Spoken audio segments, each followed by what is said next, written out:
बुद्ध की रियल कहानी क्या है शायद किसी को नहीं पता। मैं जिस कहानी की बात कर रहा हूँ, मैथिली शरण गुप्त नाम के एक बड़े प्रसिद्ध कवि ने यशोधरा नाम की पुस्तक में वो कहानी लिखी है, भूमिका में जिक्र किया।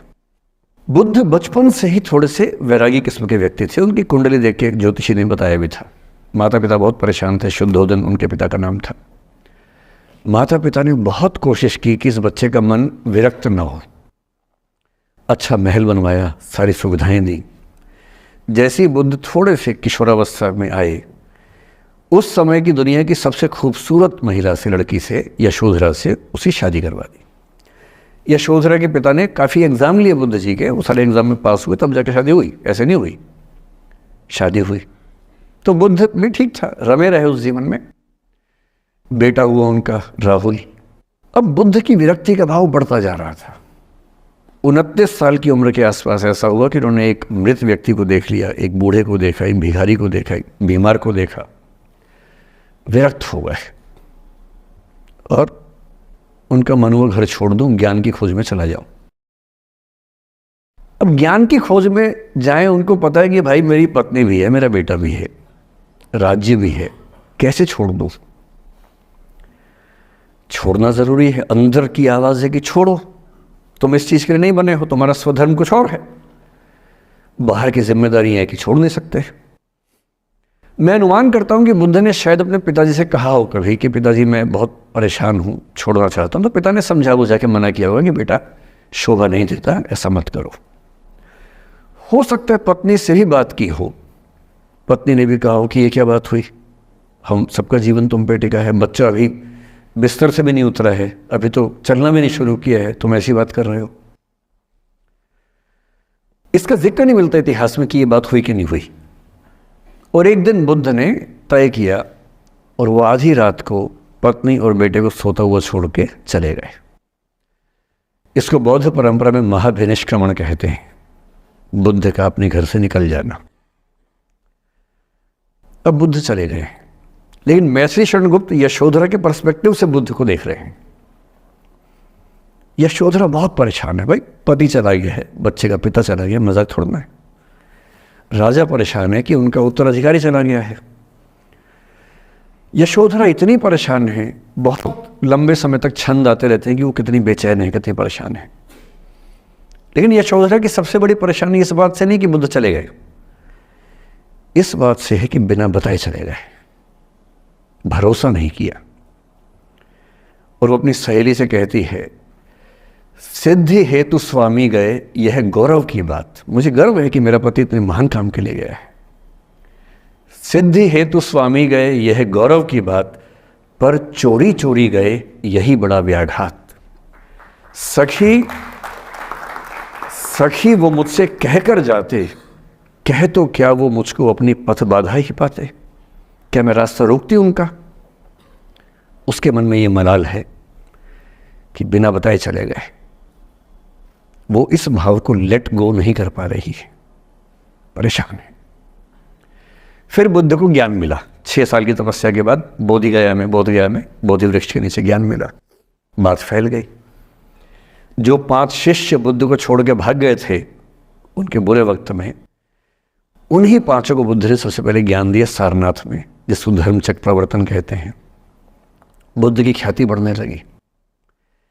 शुद्धोदन ने बुद्ध के पास, अपने बेटे के पास कई लोगों को भेजा ये कहने के लिए कि भाई यहां भी तो आओ, हमसे भी तो मिलो।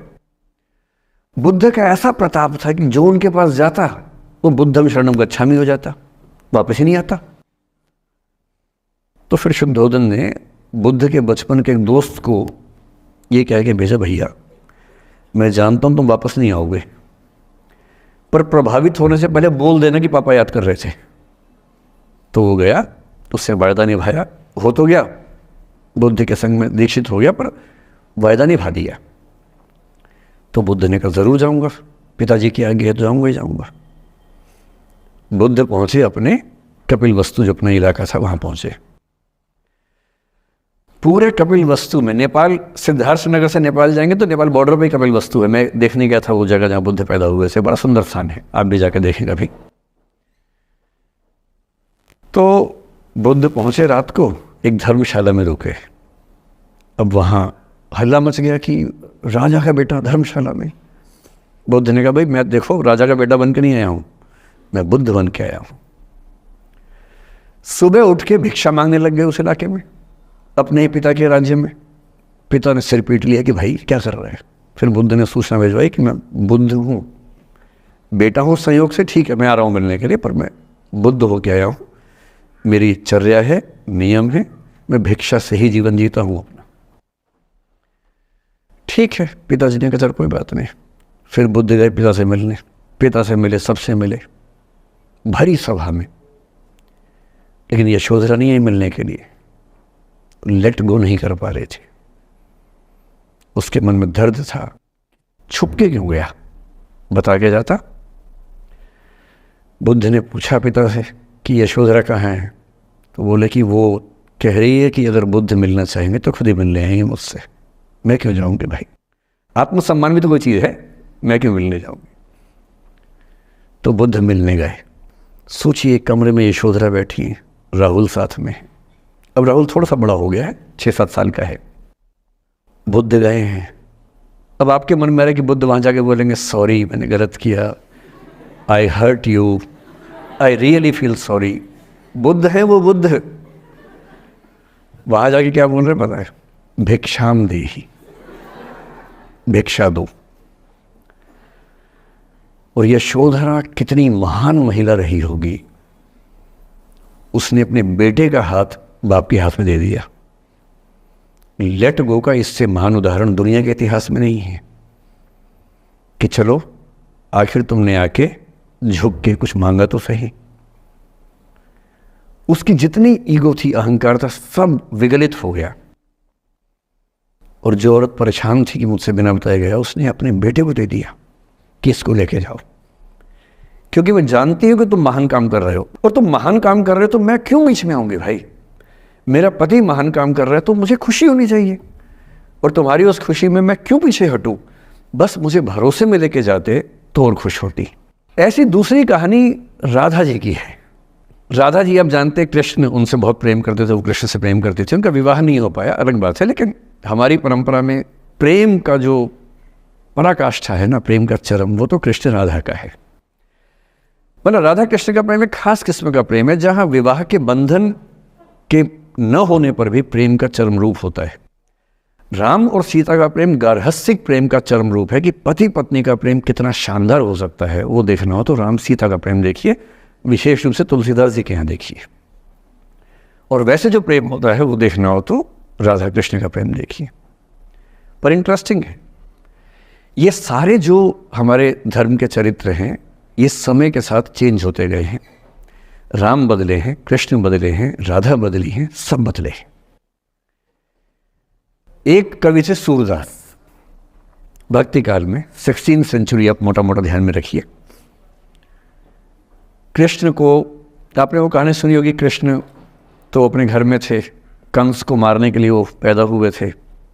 कंस को पता लगा तो कंस ने अपने एक सहयोगी अक्रूर, जो कि श्वफल्क के पुत्र थे, उनसे कहा कि जाओ और कृष्ण को लेके आओ, यही मारेंगे। उसको पता नहीं था क्या होगा बाद में। आदमी कॉन्फिडेंस में ऐसी गलतियाँ करता ही है, तो वो सुपर कॉन्फिडेंट था, बुलवाया कृष्ण को। कृष्ण तो इसी काम के लिए आए थे, समझ गए कि बुलावा आ गया है, अब इससे काम निपटाना है, चलते हैं। राधा और गोपियाँ कृष्ण के बिना रह नहीं सकती थी। सुपर इमोशनल विमेन, ऐसा मानते हैं कि वो महिलाएं, राधा तो छोटी थी, बाकी महिलाएं गोपियाँ उनसे काफ़ी बड़ी उम्र की थी, इतनी इमोशनल थी कृष्ण को लेकर कि कृष्ण के बिना वो सोच नहीं सकते थे कैसे रहेंगे। पर वो जिस काम के लिए आए थे धरती पर, वो तो करना ही था। तो अक्रूर आए, अक्रूर ने बताया कि ऐसे ऐसे आया हूँ, ले जाना है। तो कृष्ण और बलराम चले गए। इधर कृष्ण गए, उधर गोपियों का रो रो के हाल बुरा, राधा का हाल बुरा। ऐसी दीवानगी आजकल की फिल्मों में आप सोच नहीं सकते, ऐसी दीवानगी थी उस जमाने में उनके बीच में। और जब आदमी का प्रेम हाथ से निकलता तो वो बेचारा कितना कमजोर हो जाता है। राधा जी की हालत सोचिए। सूरदास कह रहे हैं, अति मलिन वृष भानु कुमारी, हरिश्रम जलु अंतर तन भीजे, ता लालच न धुआवती सारी। कि वृषभानु की कुमारी, वृषभानु मतलब राधा के पिता, वृषभानु की बेटी राधा इतनी कमज़ोर हो गई है, इतनी मलिन हो गई है। हरि सम जलु अंतर तन भीजे, कृष्ण के पसीने की कुछ बूंदें उसके ऊपर गिर गई थी, उसकी साड़ी में लगी हुई हैं। ता लालच न धुआवती साड़ी, इस लालच से साड़ी धुलवा नहीं रही है। और जब से कृष्ण गए हैं कपड़े तक नहीं बदलना चाह रही है कि इस कपड़े में मेरे प्रिय की याद है। खाती नहीं है, इतनी कमज़ोर है, हिल नहीं पाती है। एक और कवि हुए, वो तो इतने आगे बढ़ गए, बिहारी नाम के कवि थे। उनकी नायिका तो लगता है कि घड़ी का पेंडुलम है। सांस लेती है तो 4-5 कदम 6-7 कदम पीछे चली जाती है, सांस छोड़ती है तो आगे आ जाती है। सांस की हवा से ऐसा हो रहा है। इत आवत चली जात उत चली 6-7 अखात, चढ़ी हिंडोरे सी रही लगी उसासनी साथ। कि इधर आती है उधर जाती है, 6-7 हाथ इधर 6-7 हाथ उधर, सांस लेती है तो यहाँ, छोड़ती है तो वहाँ, जैसे झूला झूल रही हो। पर ये रीतिकाल के कवि हैं, उनका अलग टेस्ट है। हम सूरदास पे बात कर रहे हैं। राजा इतनी परेशान है। अच्छा, जब आदमी परेशान होता है ना, जब उसका ब्रेकअप टाइप का होता है कि कोई गया है वापस ही नहीं आ रहा।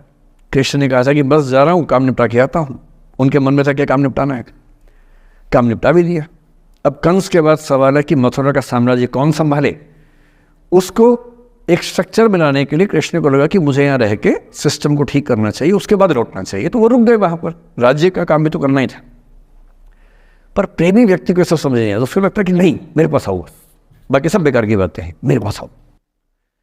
कृष्ण आ नहीं रहे। यमुना के इधर कृष्ण है, यमुना के इधर गोपियाँ हैं, पर आत्मसम्मान भी तो है। एक आलोचक ने कहा कि नाव में बैठ के चली जाती। आत्मसम्मान होता है प्रेम में कि मैं क्यों जाऊं, बिना बताए क्यों चले गए, बता के जाते। तो राजा वेट करिए। राजा के मन में क्या आ रहा है, उनको लग रहा है कि ऐसा तो नहीं कि मैंने ही कुछ गलती कर दी हो। जब कोई व्यक्ति दूर चला जाता है ना, बाकी लोग सोचते हैं कि कहीं मुझसे तो गलती नहीं हो गई। और राधा अपनी एक सहेली से बोल रही, गोपी से, मेरे मन इतनी सूल रही, एक दिवस मेरे गृह आए मैं ही मस्ती दही, देखी तिन्हें हों मान कियो सो हरि गुस्सा गही। पगला सी गई है, बोरा सी गई है। सहेली से क्या बोल रही है, हे सहेली, मुझे पता है क्या लग रहा है, मुझे लगता है कि मुझसे ही गलती हुई है। उसने पूछा क्या गलती हुई है। कह रही है कि एक दिन क्या हुआ, कृष्ण भगवान मेरे पास आए थे, मैं उस समय दही मथ रही थी। वो ग्वाला जीवन है ना वहाँ पर, तो वो गोपालन जीवन का काव्य है पूरा। अब वो मुझसे बात करने आए और मैंने उनसे ठीक से बात नहीं की, मैंने मान किया। मान करना मतलब जिसको आपकी भाषा बोलते हैं भाव खाना। मैंने उनसे ठीक से बात नहीं की, मुझे लगता है वो नाराज़ हो गए, इसी नाराज़गी से लौट नहीं रहे हैं। मेरे मन इतनी सूल रही, मेरे मन में कांटा चुभ रहा है। एक दिवस मेरे घर आए, अब समझ में आएगा, एक दिवस मेरे घर आए मैं ही मथती दही, देखी तिन्हें हाँ मतलब मैं मान की योग, मैंने अहंकार दिखाया, सो हरि गुस्सा गही, गुस्सा आ गया उनको इस बात से। सूरदास की राधा मुक्त नहीं हो पा रही, लेट गो नहीं कर पा रही, वो जी नहीं सकती कृष्ण के बिना। पर फिर देखिए 300 साल बाद क्या हुआ। 300 साल बाद कमाल हुआ। 20वीं शताब्दी की शुरुआत में एक और कवि हुए, उनका नाम था अयोध्या सिंह उपाध्याय हरिऔध। हरिऔध के नाम से प्रसिद्ध है। उन्होंने एक पुस्तक लिखी प्रिय प्रवास। प्रिय प्रवास का मतलब प्रिय प्रवास पे चला गया है। कृष्ण चले गए हैं मथुरा, अब राधा कैसे जिएगी। 20वीं सेंचुरी की शुरुआत में फ्रीडम स्ट्रगल शुरू हो चुका है। महिलाएं अभी तक स्वाधीनता आंदोलन का हिस्सा नहीं बनी है, पर अब वो समय आ रहा है कि बनने वाली है। और हरिऔध की राधा ने कमाल कर दिया है। गोपियाँ पूछती हैं कृष्ण नहीं आ रहे, अब क्या करोगी। ये राधा जी क्या बोल रही हैं, प्यारे जीवें जगहित करें, गेह चाहे ना आवे। मेरे प्रिय खूब जिए, समाज का कल्याण करें, घर बेशक ना आए, कोई दिक्कत नहीं है, मैं चाहती हूँ कि समाज का भला होना चाहिए। ये वो बिंदु है जहाँ राधा यशोधरा बन जाती है, मैथिली शरणगुप्त की यशोधरा। और जो मैं आपको समझाना चाह रहा हूँ उस एग्जाम्पल से वो ये कि हो सकता है कि जिससे आप नाराज़ हो वो किसी बड़े काम की खोज में हो, वो किसी महानता के रास्ते पर हो। और यदि आपके जीवन में कोई व्यक्ति ऐसा है जो किसी महानता के रास्ते पे है, तो उसके रास्ते को रोकना अपने क्षुद्र हितों के लिए बहुत छोटापन है। और ऐसे मामले में एक ही बात हमें सोचनी है कि वो जिस काम के लिए बना है उसे करने दो। अपने स्वार्थ के लिए किसी को बांध के रखना, किसी को लाश बना के रखना, इसका क्या मतलब है? जाने दो, ऐसा क्या है, कुछ तो बढ़िया होगा।